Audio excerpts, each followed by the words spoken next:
하나님 말씀 보겠습니다. 고린도전서 15장 50절 말씀입니다.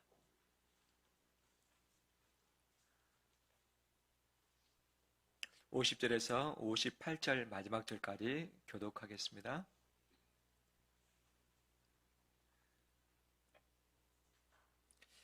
형제들아, 내가 이것을 말하노니 혈과 육은 하나님 나라를 이어받을 수 없고 또한 썩는 것은 썩지 아니하는 것을 유업으로 받지 못하느니라.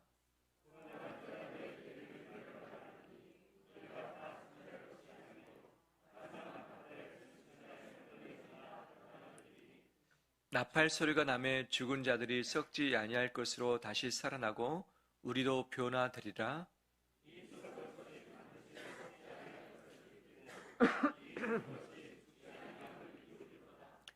이 썩을 것이 썩지 아니함을 입고 이 죽을 것이 죽지 아니함을 입을 때에는 사망을 삼키고 이기리라고 기록된 말씀이 이루어지리라.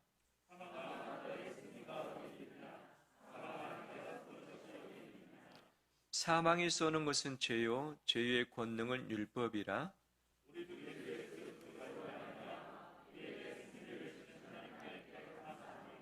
같이 읽겠습니다.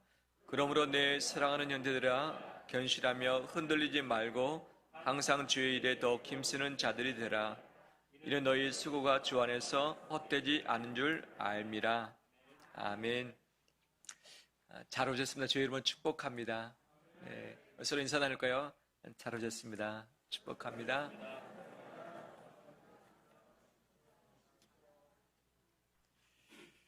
한 주간 어떻게 잘 지내셨나요? 예, 그렇게 말씀해 주셔서 감사드립니다. 잘 지낼 수 없는 수많은 이유들이 분명히 있는 것 아니겠습니까? 내가 아무리 잘해도 내 옆에 사람이 잘 되지 못할 때 마음이 쉽지 않고, 또 시대가 어려움을 가져다 줄 때에 내 삶도 함께 고난 가운데 들어갈 수밖에 없는 것이죠. 흔들릴 수밖에 없는 시대에 우리가 살고 있음을 봅니다.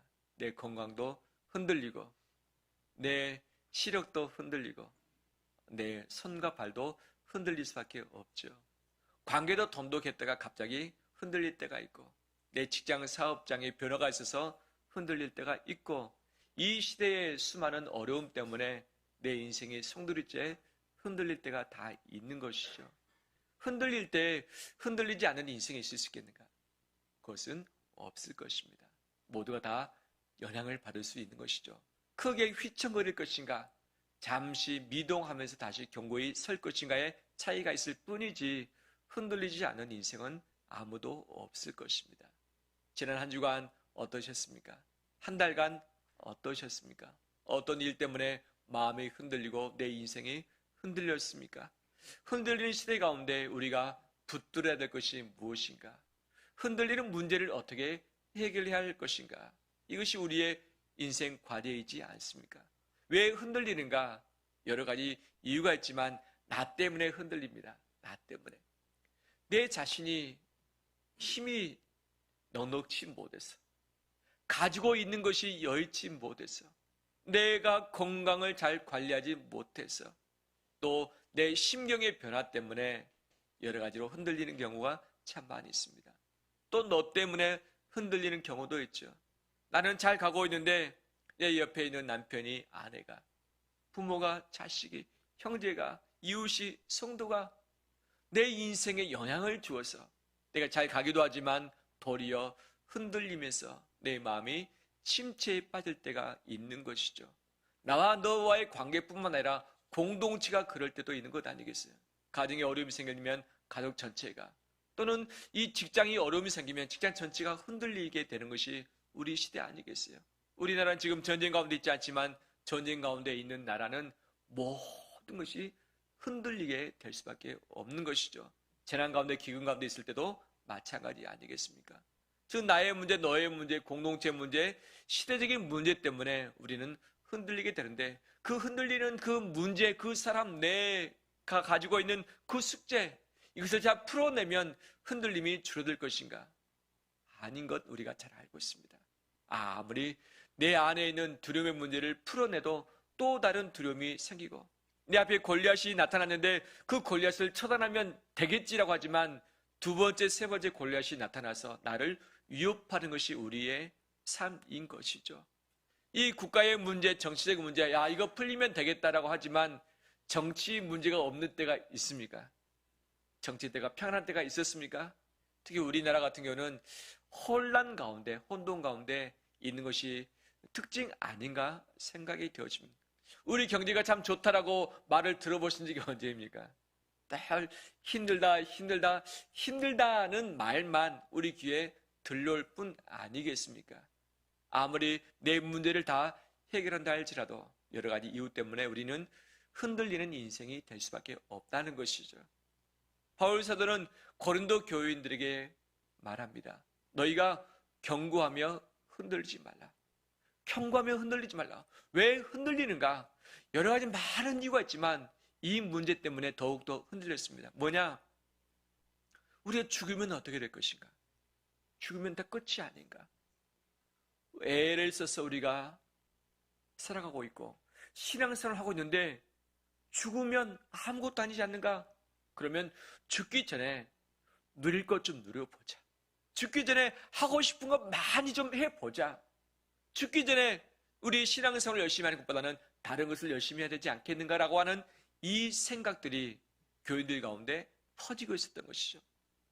부활을 분명히 약속했고 이 부활을 선포했고 가르쳤는데 고린도 교인들이 그 부활에 대한 신앙이 흔들리면서 인생과 신앙이 함께 흔들리는 것들이 있어진 것이죠.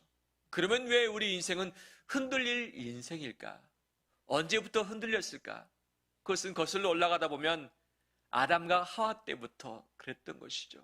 아담과 하와가 선악을 알게 하는 나무의 실과를 보면서 마음의 유혹을 받았습니다. 그것을 따먹었습니다. 죄를 지었습니다. 하나님과 관계가 끊어졌습니다.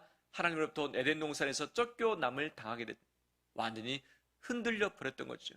영원히 살 수 있는 그들, 아프지 않고 살 수 있는 그들, 그렇지만 아플 수밖에 없고 고통받을 수밖에 없고 쫓겨날 수밖에 없고 죽을 수밖에 없는 영혼이 된 것이죠. 그래서 아무리 예를 써도 수고의 고통, 해산의 고통, 죽음의 고통이 바로 아담과 하와 때부터 시작해서 온 인류에게 미쳐온 것 아니겠습니까? 첫 번째 사람인 그가 잘했으면 지금 우리가 어떻게 살 것인가 상상이 되지 않지 않습니까? 누구도 죽지 않고 영원히 산다고 생각해 보십시오. 엄청나게 많은 사람이 살아갈 것입니다. 전쟁 때문에, 기근 때문에, 재난 때문에 죽지 않고 모두가 다 영원히 살고 있다면 어떤 삶이 펼쳐질 것 같습니까? 그런데 아담과 하와의 범죄로 인해서 죄가 들어왔고 그 죄로 말미암아 하나님의 징계를 받았고 또 흔들리게 되어졌던 것이죠. 하나님이 이것을 해결하기 위해서 어떤 방법을 쓰셨습니까? 첫 번째 아담을 만드시사 위임을 했지만 그가 위임에 실패했고 불순종했습니다. 하나님은 두 번째 아담을 우리 가운데 보내셨죠. 이 고린도전서 15장의 부활장의 특징입니다. 두 번째 사람이 예수 그리스도. 그분은 신령한 사람이다. 그분은 마지막 아담이라고 표현하고 있습니다. 첫 번째 아담은 죄를 짓게 함으로 말미암아서 흔들리게 했지만 마지막 아담, 둘째 사람인 예수 그리스도가 이 문제를 푸신 것이죠. 죄가 왜 들어왔는가? 아담과 하와의 범죄 때문에 들어오게 됐던 것이죠. 죽음도 고통도 그렇게 시작됐던 것이죠. 그러면 둘째 아담이 이 죄의 문제를 풀면 그 다음 이어가는 사람들이 또 다른 인생을 살게 된 것이 마땅한 것 아니겠습니까? 둘째 아담이신 또는 마지막 아담이신 두 번째 사람이신 신령한 사람이신 예수 그리스도께서 오시사 죄의 문제를 해결을 하셨습니다. 죄의 문제를 해결하셨습니다. 그렇기 때문에 그분 안에 있는 자는 고통의 문제, 죄의 문제, 죽음의 문제를 극복할 수 있게 되어지는 것이죠. 이것이 우리에게 주시는 하나님의 능력이고 은총인 줄 믿습니다. 예수님 말씀하십니다. 믿는 자는 죽어도 살겠고 무릇 살아서 나를 믿는 자는 영원히 죽지 아니하리니 이것을 내가 믿느냐? 이것을 내가 믿느냐? 믿을 때에 슬픔의 문제, 고통의 문제, 죽음의 문제를 풀어낼 수 있게 되어질 것이죠. 믿지 못하게 되면 흔들릴 수밖에 없는 것이죠. 예수님은 이 부활을 약속하셨고 부활을 친히 보여주셨던 것이죠. 죽으셨다가 3일 만에 예수님은 영광스러운 모습으로 살아나셨습니다. 그 몸으로 제자들을 만나주시고 부활을 증거하셨고 사실 만에 승천하셨고 하늘 보좌 우편에서 우리를 위해서 지금도 기도하고 계십니다. 그리고 다시 오시사 우리를 부활시키시사 영원한 생명으로 살아갈 수 있도록 해주실 것입니다. 그 초림하시면서 첫 번째 약속을 지키셨던 그 예수님은 재림의 약속을 지키실 것입니다. 그분이 오시면 어떻게 되겠는가? 그분은 약속하셨습니다. 눈에 보이게 구름 중에 하늘로서 임할 것이다 말씀합니다. 모든 사람이 볼 수 있도록 임할 것이다. 우리가 어떻게 모든 사람이 한꺼번에 볼 수 있겠는가? 지구가 둥그러지 않습니까? 한쪽은 밤이고 한쪽은 낮이요. 계속 도는데 어떻게 한꺼번에 모든 사람이 볼 수 있겠는가? 우리의 시공에 좁혀진 시각으로는 상상할 수 없지만 시공을 창조하신 주님께서는 모두가 볼 수 있는 상황에서 우리 가운데 임재하실 줄 믿습니다. 또 그분이 임재하실 때에 나팔 소리가 날 것이라고 이야기를 하고 있죠. 옛날에 왕의 행차가 있을 때에 앞에서 나팔을 붑니다. 왕이 오신다. 너희 모두 나와서 왕을 영접하라. 왕의 길을 예비하라. 왕 앞에 무릎을 꿇으라 하면서 나팔을 불었습니다. 예수 그리스도께서 이 땅의 심판자로 구원자로 임하실 것입니다. 이때 천사들이 와서 나팔을 불 것입니다. 온 세계가 그 나팔 소리를 듣게 될 것입니다. 나팔 소리 날 때에 주님을 기쁨 가운데 영접하는 우리 되기를 원합니다. 영접할 준비 됐습니까? 주님이 언제 오시든지 그분을 맞이할 준비 됐습니까? 어떻게 맞이할 수 있습니까? 예수 그리스도 안에 있는 사람은 예수 그리스도의 의의 옷을 입히셨다고 말씀하고 있습니다. 결혼식장에 신부가 아무 옷이나 입고 들어가지 않습니다. 신부의 드레스를 입고서 들어가지 않습니까? 신부에게 합당한 옷이죠. 신랑 대신 예수님이 오실 때에 그 신부에 합당한 옷을 입지 않는 사람은 신랑을 맞이할 수 없고 신랑과 영적인 결혼할 수 없고 천국에 갈 수 없는 것이죠. 그 옷 준비됐습니까? 옷이 준비됐습니까? 마련되었습니까? 예전에 어르신들은 죽기 전에 준비할 3가지가 있다고 하시면서 준비를 해놓으셨죠. 무엇입니까? 수유 준비하고 그 다음 영정사진 준비하고 또 예전에 무덤을 준비한다고 이야기를 했는데 요즘에는 준비할 필요가 없는 것이요. 무엇만 준비하면 됩니까? 돈만 준비해 놓으면 다 되지 않습니다. 장례 그 자체가 마음 아픈 일이고 슬픈 일이긴 하지만 장례식도 준비를 하는데 주님과 결혼식 준비를 해야 되는 것 아니겠어요? 예복을 입는 사람은 그 식에 동참하게 될 것이지만 예복을 입지 않은 사람은 쫓겨나게 될 것입니다. 그 옷은 예수님이 이미 우리 가운데 입혀주셨습니다. 그 옷은 의의 옷입니다. 예수 그리스도의 옷입니다. 제가 가운을 입었습니다. 우리 찬양대가 가운을 입고서 하나님을 찬양합니다. 이 하나님의 역할을 맡은 자에게 입혀지는 옷 아니겠습니까? 예수 그리스도를 맞이할 때도 주님이 눈에 보이지 않게 이미 입혀주신 그 예복을 입은 채 주님을 영접하게 될 것입니다. 예수 그리스도를 주라 시인하는 사람, 내가 죄인임을 고백하는 사람, 하나님을 아버지라고 고백하는 그 사람에게 주어진 의의 옷 이미 예비된 줄 믿습니다. 그 옷을 입고서 주님을 기쁨 가운데 맞이하는 우리 되길 간절히 소망합니다. 그 예수님이 오실 때에 여러 가지 징조들이 있을 것입니다. 이미 마태복음 25장에 말씀하신 말세의 징조들이 나타납니다. 해와 달이 빛을 잃어갈 것이고 이 물들이 다 오염되게 될 것이고 사람들이 전쟁과 기근 가운데 많이 죽어가게 될 것이고 서로 싸우면서 고통이 더 커질 것이다. 이미 우리가 보고 있는 이 시대의 특징 아니겠습니까? 그리고 나서 주님이 오실 때에 무덤이 열리며 죽은 자들이 살아날 것이다라고 약속해 주셨습니다. 무덤 가운데 묻혀있는 자들이 다시 일어나서 온전한 모습으로 부활하게 될 것을 믿습니다. 또는 화당에서 한 줌의 재가 되어버린 또는 그 납골 땅에 모셔지거나 또는 이 산의 바다에 뿌려진다 할지라도 주님의 방법으로 그 영혼을 그 사람을 실제 몸을 온전케 부활케 하시사 그 몸으로 예수 그리스도를 맞이하게 될 줄 믿습니다. 이미 살아있는 사람은 어떻게 될 것인가? 호련히 순식간에 우리 몸이 변화된다고 말씀하십니다. 호련히 순식간에 어떻게 변화되는가 우리는 잘 알 수 없지만 예수님이 변하신 모습을 이미 보여주셨습니다. 영광스러운 모습입니다. 그 다음에 시공을 초월할 수 있는 몸입니다. 분명히 몸에 상처도 있고 못자국도 있지만 예수 그리스도가 영광스러운 모습인 것은 맞는 것이죠. 우리 역시 지금 연약하고 아프고 나이도 들고 또 부족한 것이 있겠지만 예수님이 다시 오실 때 내 몸이 영광스럽게 온전히 가장 멋지고 아름답게 바뀌어가게 될 줄 믿습니다. 할렐루야. 우리 이현호 집사님 몸이 불편한 건 아시죠? 공릉동에서 여기까지 자가용, 멋진 자가용 전기 차를 끌고서 오십니다. 몇 분 걸리시죠? 40분. 갈 때도 40분. 그 길이 좋으냐? 길이 별로 안 좋고 위험하기도 하고 울퉁불퉁하기도 합니다. 비 올 때는 어떻게 오느냐? 비 올 때 집에서 예배드리지 않고 비 올 때 우산 쓰고서 손 들고서 오는 거예요. 비를 홀딱 다 맞는 거죠. 추울 때 어떻게 합니까? 추위를 이겨내고서 더울 때 더위를 이겨내고서 40분씩 이 조그만한 이 전기 자가용을 타고서 오신 것 아니겠어요? 그 모습이 얼마나 귀한지 모르겠어요. 지금은 걷는 것이 좀 불편하긴 하지만 제 안의 소망은 예수님 다시 오실 때 우리 지사님을 완전하게 변화시킬 줄 믿습니다. 그 주님을 뛰어가서 안으면서 얼싸 안길 수 있는 그런 몸으로 바꾸실 줄 믿습니다.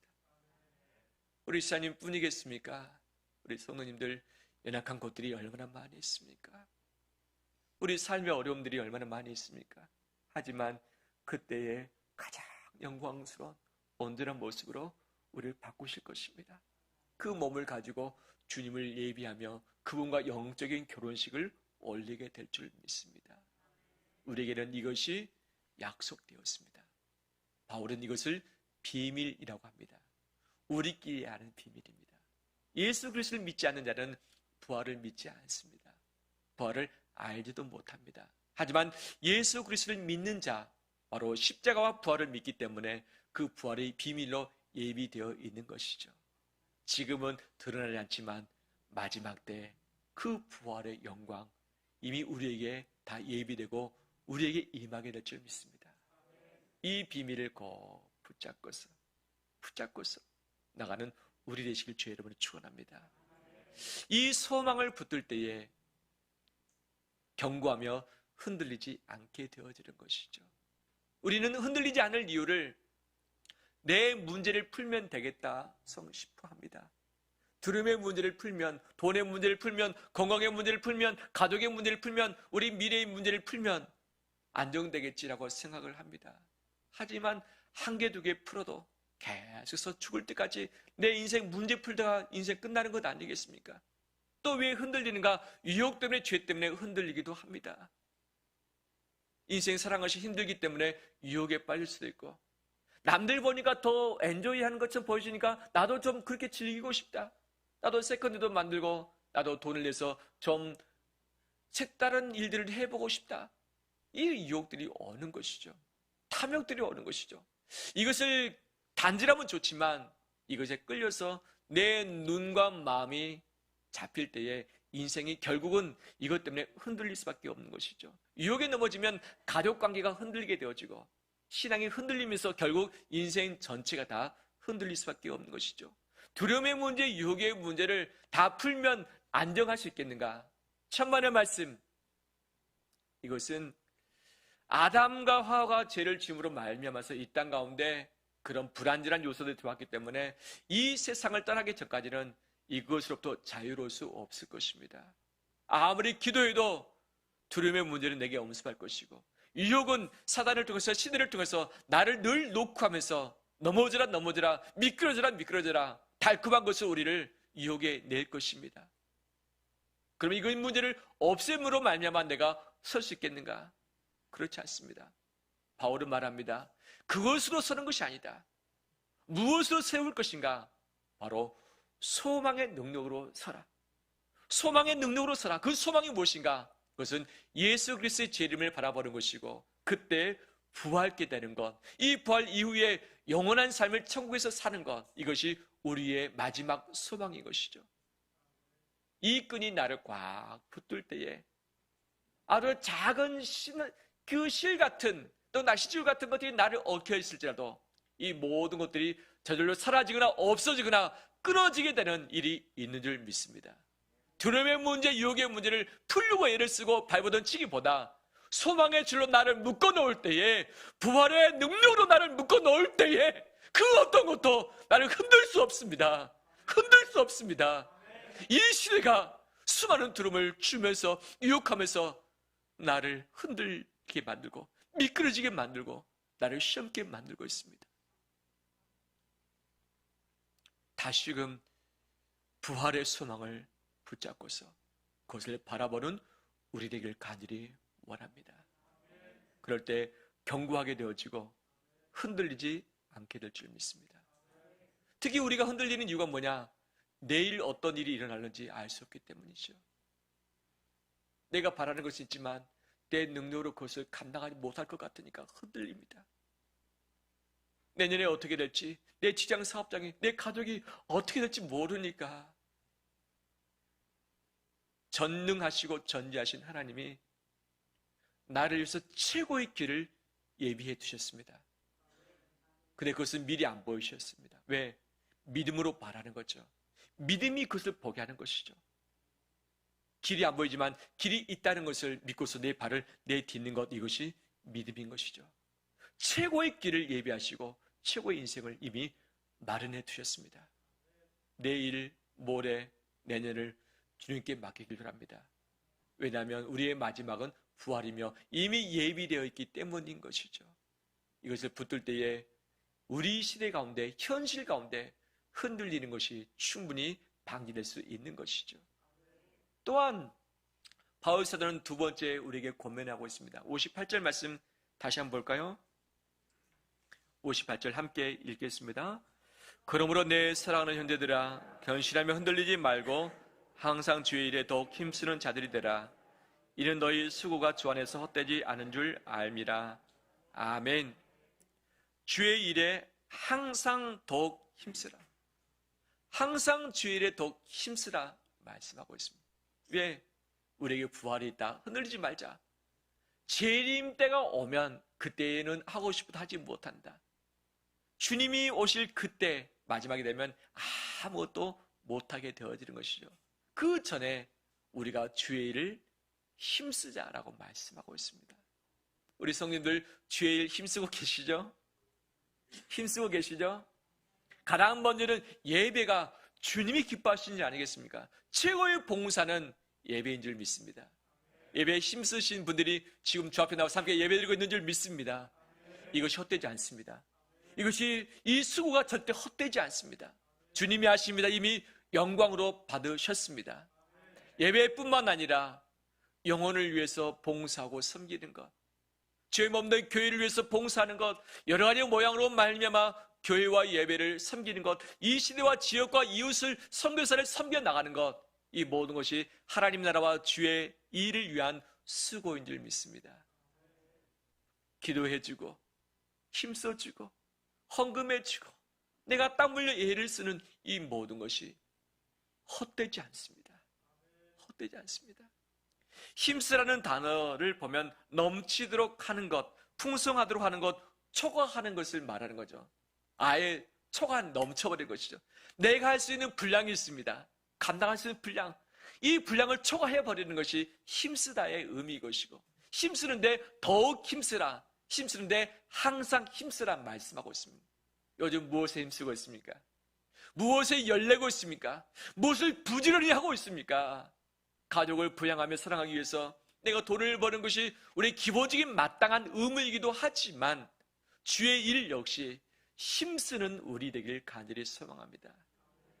주님이 가장 기뻐하시는 그 힘쓰는 일이 무엇일까? 하나님 아버지의 마음이 어디에 계실까? 주의 눈길이 누구에게 가 있을까? 바로 잃어버린 영혼에게 있는 줄 믿습니다. 이미 예수 그리스도 안에 있는 자는 이미 구원이 보장된 것이죠. 그렇지만 그 예수 그리스도를 알지 못한 채 죽음의 길로 걸어가고 있는 그 인생을 주님이 안타까워하시고 빨리 돌아오길 간절히 원하고 계신 것 아니겠어요? 누구를 통해서? 나를 통해서, 우리를 통해서 그들을 붙잡아주고 그들을 의의 길로 이끌길 원하는 마음이 주님의 마음, 주님의 눈길 아닙니까?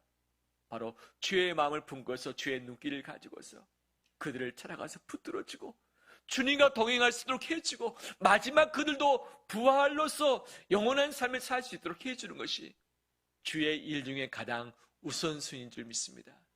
이 일에 힘써 보길 원합니다. 힘쓴다는 것은 시간을 투자해야 되고 돈도 투자해야 되고 우선순위 가지야만 그 일을 할 수 있죠. 마음 먹는다고 해서 전혀 되는 것 아니지 않습니까?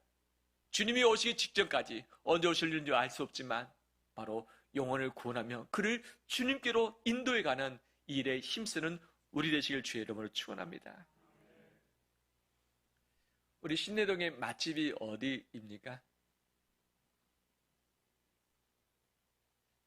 우리 갈매의 맛집이 있습니까? 별내 또는 노원의 중랑구의 맛집들이 있는가요? 있지요. 가서 먹어봤는데 참 맛있어요. 가격도 착해요. 그럼 어떻게 합니까? 아는 분에게, 가족에게 이야기를 하는, 이 참 맛있다. 참 가격도 착하다. 한번 가보자, 먹어보자. 요즘 가을철에 구경할 곳이 많이 있잖아요. 이번 주 수요일 날 우리 준보기도 팀 야외 모임을 갖게 되는데 참 저 마음이 설레입니다. 단풍 드는데 단풍하고 가고 싶은 마음이 있는데 바빠서 가지도 못하는 것이 우리도 인생이지 않습니까? 어제 토요일 날 교회를 오는데 교회를 못 올 뻔했어요.